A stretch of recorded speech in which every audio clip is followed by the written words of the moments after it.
Partey not coming. Ainsley Maitland-Niles, Kolasinac, they're off. And Saka is not in the England squad. Well, what a day of news it has been. It's been a bit of a slow one. Gabriel has filled our timelines for the last several years now, it feels like, for the last 48 hours at least. But we've got some different news to talk about today. And so what I thought I would do is join up with a good old friend to have a chat about it.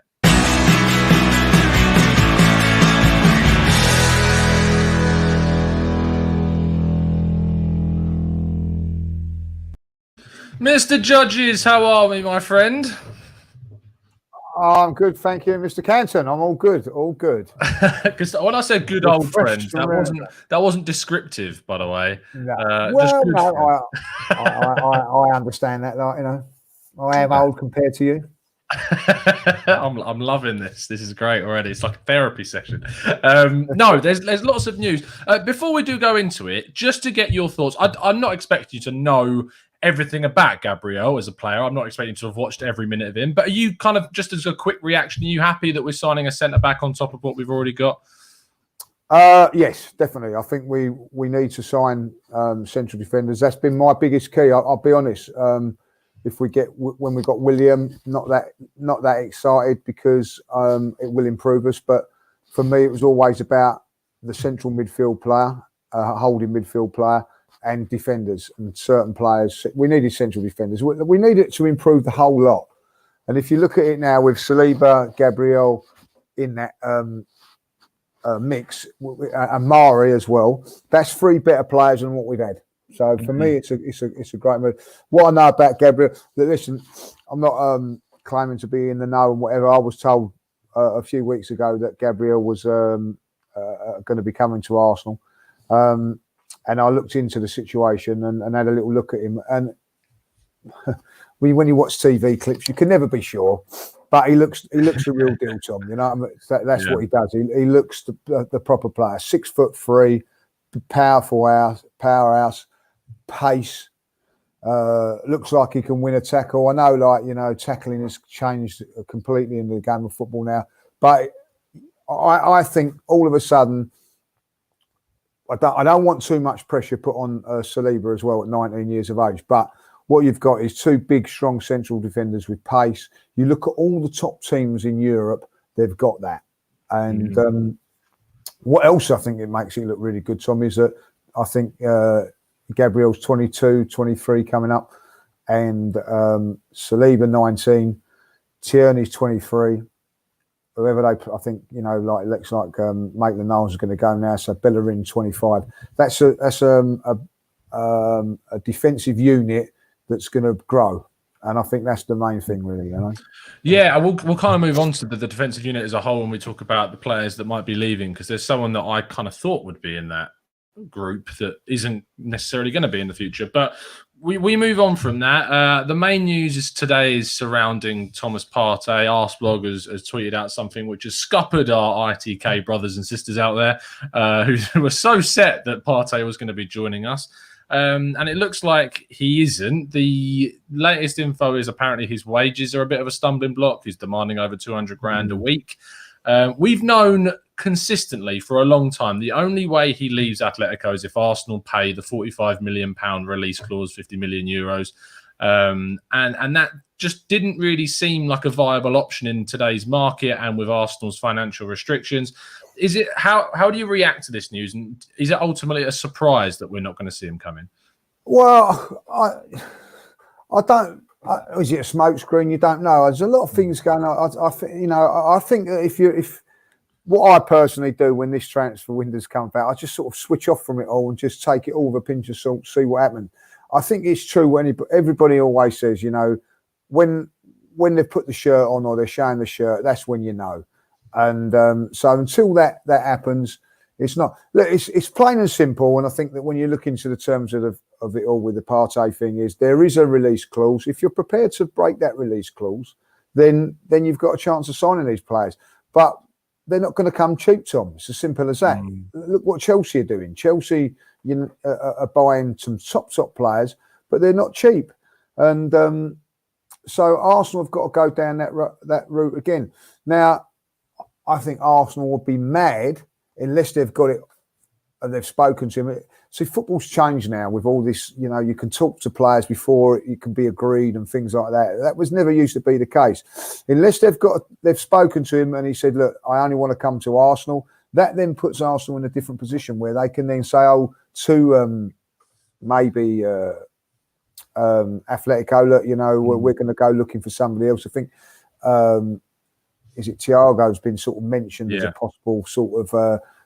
I think might could be a smokescreen on all that there. But listen, Tom, from my point of view, if you're an Arsenal fan at this moment in time, if we're going to skin flint on players, we might as well give up now, because you have to look at it.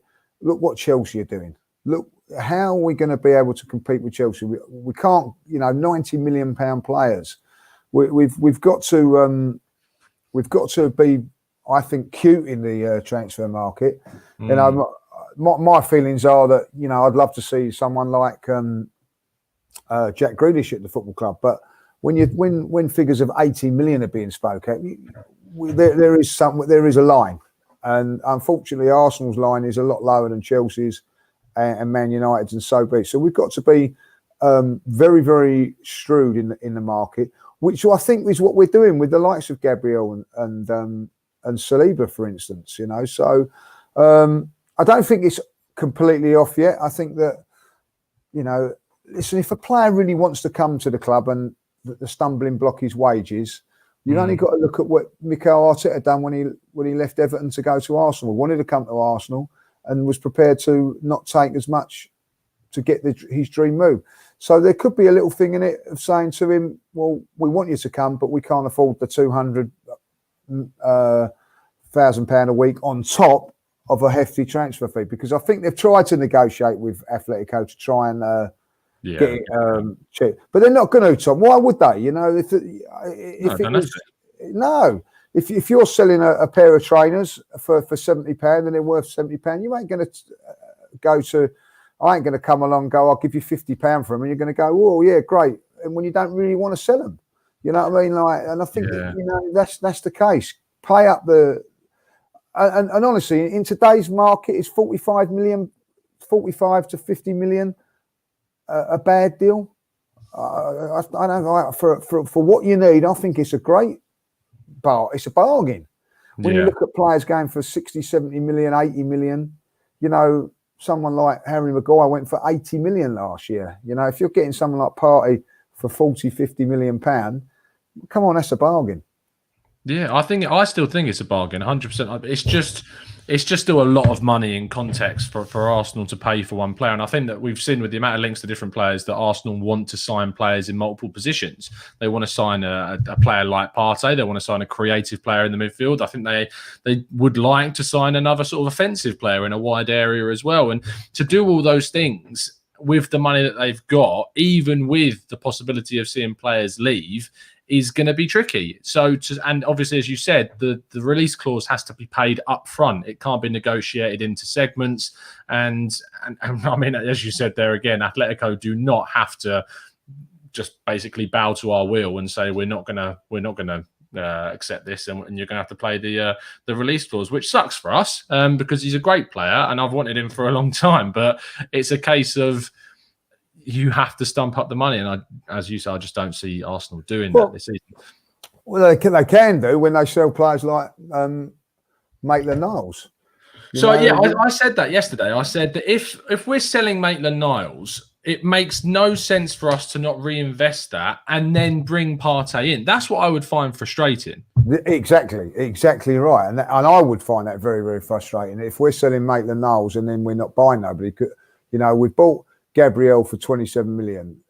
You know, come on, that sort of money is chicken feed, really. So that shouldn't be the case. You know, listen, the reason that we're selling Maitland-Niles is because he's got sale value. We don't really want to sell him, but you know, I think he wants to go as well. Well, if he does, you know, that I think you have to. If, for instance, Wolves might be offering him a midfield berth, you know, so who knows? But the fact of the matter is, he is a where we can raise funds. Now, unfortunately, sometimes you're going to have to take a hit on players that you don't want if you're going to get the right players. Now, how I look at that is, did Liverpool fans want Coutinho to go? No, they didn't. But when they sold Coutinho, they bought 2 players in what they needed, in the goalkeeper and the central defender, and look where they are now. So do any Liverpool fans worry about him going? No. But the fact of the matter is, if Arsenal are going to sell players, then they need to reinvest it. Now, I remember going to the last game of the last season, in the transfer window at the last we sold Iwobi for 35 million. We didn't get no one else in, and they said, "Oh, we couldn't get nothing in for that." So there's the 35 million for Iwobi. Where's that gone then? You know, we've got that money. We didn't replace Iwobi, so we've got 35 million pound in from a youth academy player. So let's invest that 35. We only need to find another 10, 11 million pound, and we've got Partey. But you know, people forget about this, and we might have to sell. For me, if we have to sell Guendouzi and we have to sell Torreira, there's your 45 million pound. Them two wages would pay nearer what Partey wants. Somewhere along the line, you're going to have to be a little bit ruthless and make some decisions that you probably don't want to make. Lacazette, for instance, will get you money in. Do I want Lacazette to go? No, but if it means we can get Partey and maybe the fella from Lyon, is it Awar? Awar.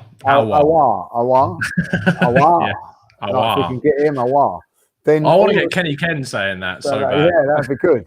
But if we could get someone like that, you know, we would be in a healthy position to be able to get players that we need. And I think personally we could be in for a good window if we did get those players. If we was to bring in Awar and Partey and maybe have to sacrifice a couple more players down the line, I don't think that would be a bad thing, Tom, because what it would do is give us the players we need and the players in strength. And don't forget, we've got Willian as well, which is a great sign.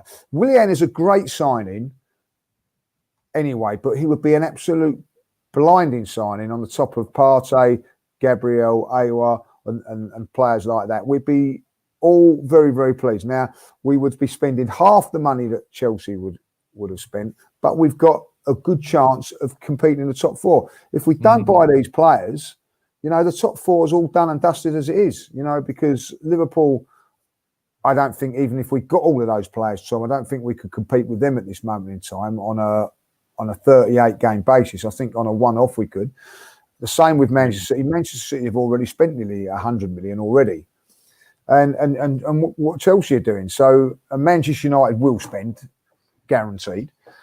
Yeah. So and if Manchester United strengthening the areas where they're weak, then how are we going to be able to compete when we're not bringing in our players ourselves? And so somewhere along the line, you've got to someone at the club has got to make a decision. And really, that is how I see it. And if Arsenal don't make people like Partey, listen, we might be going, it could be like Partey, but it could be somebody. I'm not bothered if somebody else comes in half amount of money of that, as long as he's a talented player. It's not about that. It's about getting the right players in to get what we want.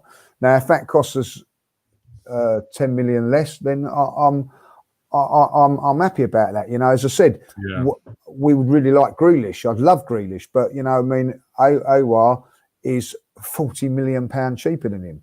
You know, so you've got to cut your cough accordingly and be sensible. Yeah, I mean, Grealish can't even get into the England team. So, right. Speaking of which, Gareth Southgate.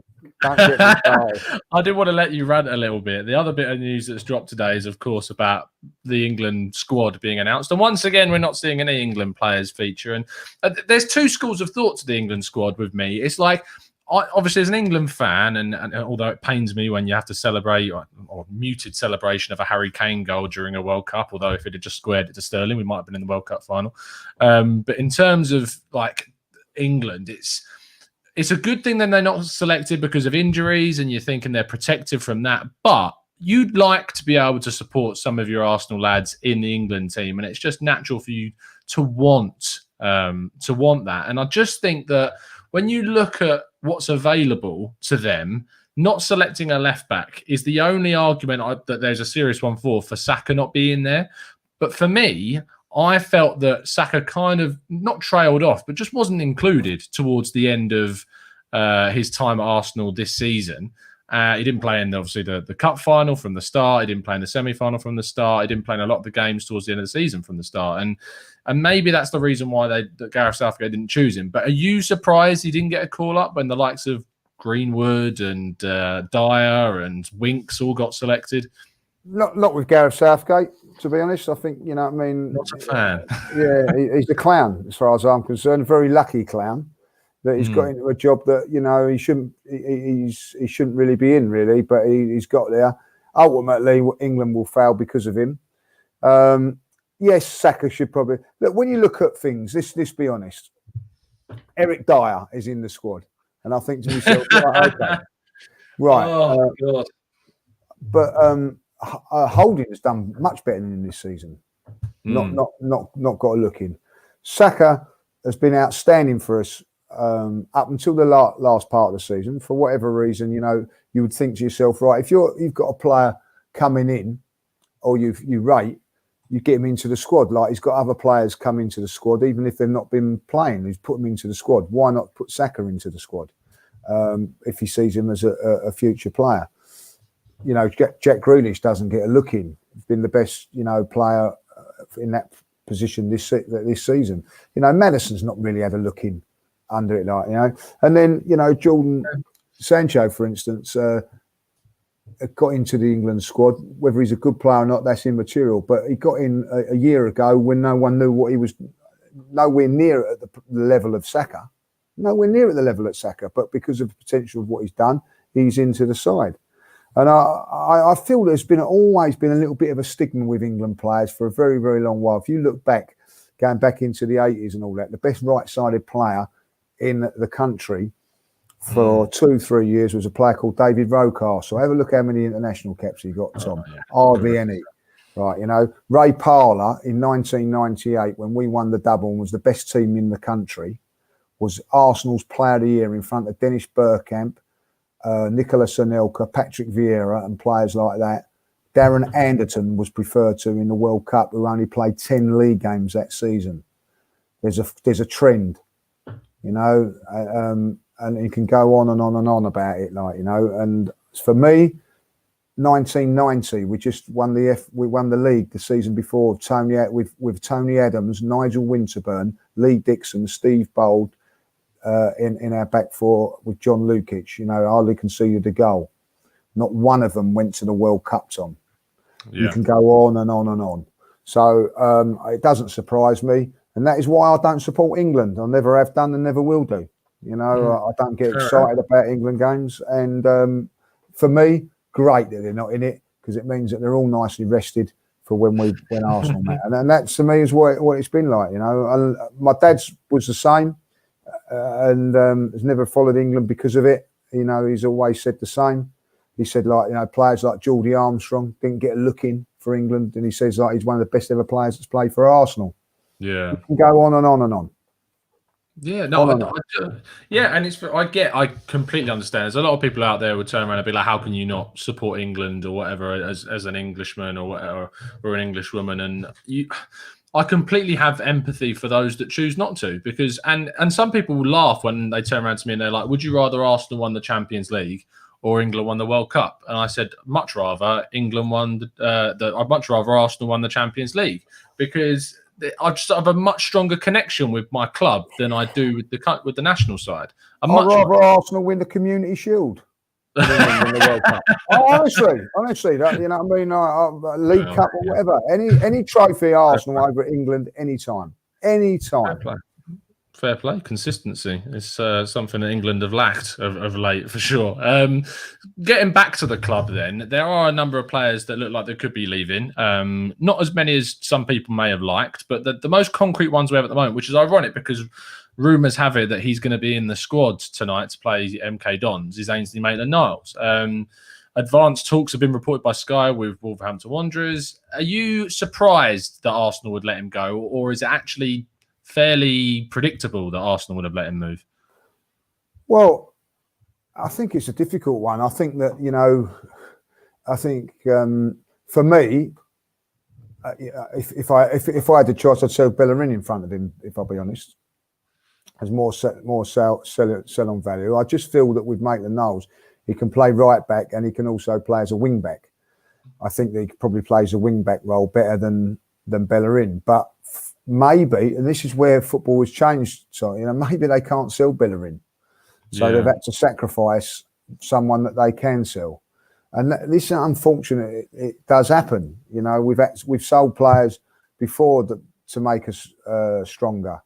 And when you look back, Nicolas Anelka, did anybody want Nicolas Anelka to go? No. But what happened was you watched the documentary, yeah, fantastic, absolutely fantastic. I was quite impressed with him, to be honest.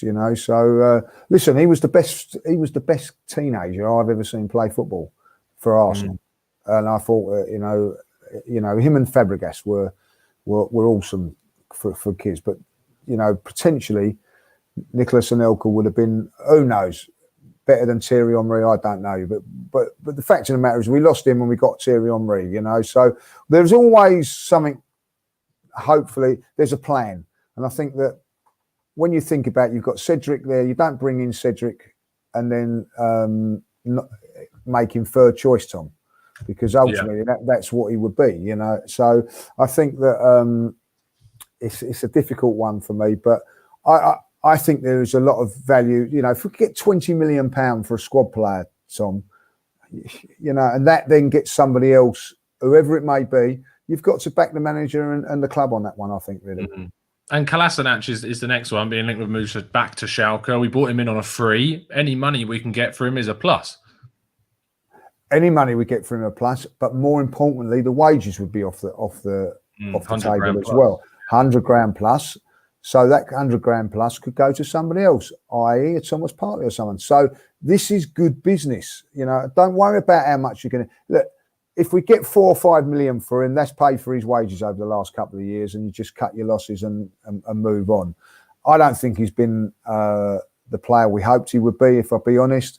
But it would have been a good squad player. But what you have to look at it, Tom, is 130 grand a week. Do you really want your squad players doing that? I'd rather have a young kid coming through on 50, 60 grand and then putting that other money into a top player. I think that's what Arsenal are looking to. The wages in the squad is so unbalanced over the last few years. It needs to be balanced up properly. And I think that Arsenal are trying to do that now. Yeah, I think that needs to happen with Ozil being attempted to move on. It's not going to happen this summer, we don't think, but next summer his deal would have run out and he will be moving on. There's a lot of players who actually run out of contract next season that the club will either let run down or just see obviously leave on a fee. With Sokratis is one of those. I think Mustafi's deal runs out fairly soon as well. There's a couple of other players on big wages that are going to run out. So I think I saw a statistic, and is it obviously Aubameyang will obviously hopefully re-sign. Lacazette's got 2 years left on his deal. He represents a decent sized wage as well, whether we keep him or move him. If we do keep him, I think we need to sign up to a new deal to protect that asset and protect the value. But there are a lot of players that are running low on their contracts, and Arsenal next summer could have a real sort of kitty to spend on extra positions on the field. This season is important. I think if you can get Arsenal back, say, into the Champions League as a stepping stone, you've really set yourself up with a decent size wage packet and restructuring for next season. So these two next transfer summer windows are really important to the club's future. For sure. Absolutely. And I think that Lacazette one's a very, very interesting one for me, because you've got, Willian coming into that team on, obviously going to be on quite a good wage because of the free transfer. Is Lacazette going to be playing regular week in, week out? Now, if he is, Tom, that's fine. That's fine. Yeah. But if he's going to be a squad player like he basically was up until the last few games of the season, can you afford to let him run down his contract, losing value in the transfer market, and also, the wages being like they are? So I think this Lacazette one's a very, very interesting one to see what we do with that one there, because I think that if a good deal comes in for him, and it can get us to to get the players like AR or Ceballos back on. What's his name again? Go on, try that again. AR. What's the name that is? What's his first name, for Christ's sake? You know what I mean? Hassan. Oh, yeah. Hassan. Yeah, Hassan. Yeah, it's easy. Listen, there's a lot of talk about that actually happening, Tom. Now, yeah, there is. So there is like the information that. Listen, people, all this IK, do they know whatever ITK? Do they know? Who knows? Well, you're the one who told me weeks and weeks ago Gabriel was sorted, and it happened. So Yeah, and the fella, to be honest, that I know that does that has come up with a few good ones. Now you know that I told you about that Gabriel way before this all come on, and people are going, I tell you, he did. And at that moment, I didn't even, it was all the talk about Upamecano, weren't they, coming to Arsenal? And I said, no, apparently this Gabriel is going to be there. So people do know certain things, and there is real positive, like that same sort of.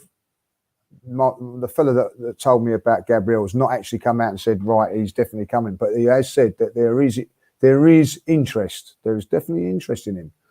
So, if it comes off, I watching him again in the Champions League, Tom, he was fantastic. Yeah, the sort of player that we really, really do need. So, I would be excited with that one there. And I think Ceballos has also got to be he's a key one to get back. I thought he was absolutely brilliant last season. Now, you're going to get these players like we had last season with Pepe and Ceballos. It took them a little bit of time to settle in. So if you get this Gabriel and you get the boy from Lyon, so we get these players in there, AR. If they get these boys in, and they might take a little bit of time to settle in. So it's very important, like the likes of Ceballos is still going to be about next season. Saliba, for instance, it's going to take him a little while to settle in. So, because you're spending 50 million or on someone like Partey, it doesn't mean to say he's going to be a success straight away, Tom. So these are all things. Sometimes it's you buy Premiership because of that. But if you look at to get Premiership players in, they're twice as much money, Tom. Premium, So the premium is unbelievable. So you've got to shop properly, and you've got to be sometimes take a little gamble. We've got a few minutes left, so let's try and rush through some quick questions from the guys. Christopher Fung says, who would you be happy with as Partey alternatives if the wage demands and buyout clause are out of our range? Thiago would be a good one for his experience. Would be a little bit cheaper. Like I think someone mentioned Declan Rice, but I think that again, Declan Rice is going to be too much.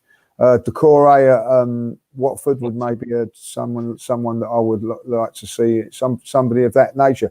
The other thing is David Luiz could go into that role, Tom. People are sort of saying, "Oh, if we're going to be playing like 4-3-3, maybe David Luiz going in there until we may be able to find somebody else." That's how I see it. But I'm still confident that Partey will be the one. I think you've heard it here. This is exclusive from Lee. I have heard that he's very, very keen to come to Arsenal. Yeah, but it depends now on the financial aspects of it, and it may mean that we have to sacrifice one or two players, maybe a Lacazette to get him. Yeah, I probably would take it, to be honest. I think it's 100%. I would. More important. I think there's two sides to the Thiago thing for me. I like Thiago a lot. I think he's genuinely one of the best centre midfielders in the world. But being 29 and he's his last big deal, would have no sell-on value. He's still under contract, would cost a fee. I look at Partey and go, if you can't get your Plan A option now, don't waste money on a Plan B this season.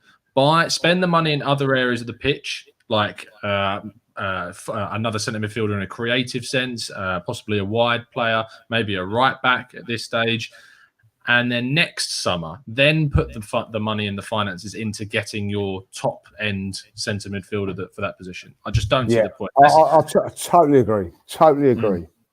Archie says, question, if we lose to MK Dons in a friendly today, how bad do you expect the fans to react? No, nothing at all. I don't think anything. I'm not even We really lost to interested. Brentford last season, didn't we? Before the friendlies are the restart. If you're winning, friendlies are good because it's building confidence and all that. If you lose, it's all about fitness. So that's how I see it. And at the end of it, when you played in pre-season friendlies, I played in them. You're never really at your peak, and you never really go. You're not going to go mad because you don't want to get injured for one. So I don't really ever look into those things there. But I like to see something positive coming out of them. Maybe like a good defensive performance or structure. We're seeing that anyway under Arteta. So for me, it's not a problem. Final one from Carl Halberg. He says, question is, our realistic best result for this season, 4th place after Chelsea's spending spree, and obviously with City and Liverpool still way ahead of us. Couldn't agree more. It's not going to be easy getting into the top 4. You know, what I'll say about Chelsea quickly is their defence needed work, and I don't think they've done enough yet to kind of still got a long way to go. But what Chelsea have done is they've made themselves they're replacing their younger players with more experienced and better players. That's what they're doing. They've improved their front line, their midfield now, and Thiago Silva will be. I watched him in the Champions League final. If he was 21, if someone would have said to you, "Oh, he's only 25," you didn't know who he was, you'd have believed him. He's got all his hair. He looks a top player. You know what I mean? He never really wasn't outpaced and wasn't where you're looking at him thinking, "Whoa, he's not good enough." Let's face it. You know what I mean? At 36, he's better than Per Mertesacker in his prime. So I think he's a very, very good buy. And people laugh at those sorts of situations and players, but this is a short-term thing, and sometimes you've got to get this thing out of it. Of it all there. He's there to do a job. They do a job for a year, and I think what you're saying there, Tom, is that their plan A they probably couldn't get, whether it be Upamecano, I don't know. Just saying. So they thought, well, we can't get Upamecano this year, but I'll tell you what we can. We can get Thiago Silva this season, and next season we'll get our main target. And exactly what you were saying is what Chelsea are doing. Is there anything wrong in that? Not at all. No, 100%. I think Zamir says spending doesn't mean success. He's right. It's looking at where you go. And that's why I said the Partey thing is that I don't think if you can't get your top target or someone close to Partey's quality, don't jump the gun and go get like a B plan. Go wait until next season when the funds are available and go out and get someone then. It's a real difficult. When you say spending doesn't mean success, let's be honest, it does. I know, like you say, it does. I know what you mean. Since Abramovich come in at Chelsea have won the most trophies in England. Yeah, there's a reason for that. They hardly won any trophies before. They never won the league since 1950 until he come along. That Manchester City were always nothing. In all my lifetime, Tom, they'd got to one cup final in 1981 against Tottenham, and that was it.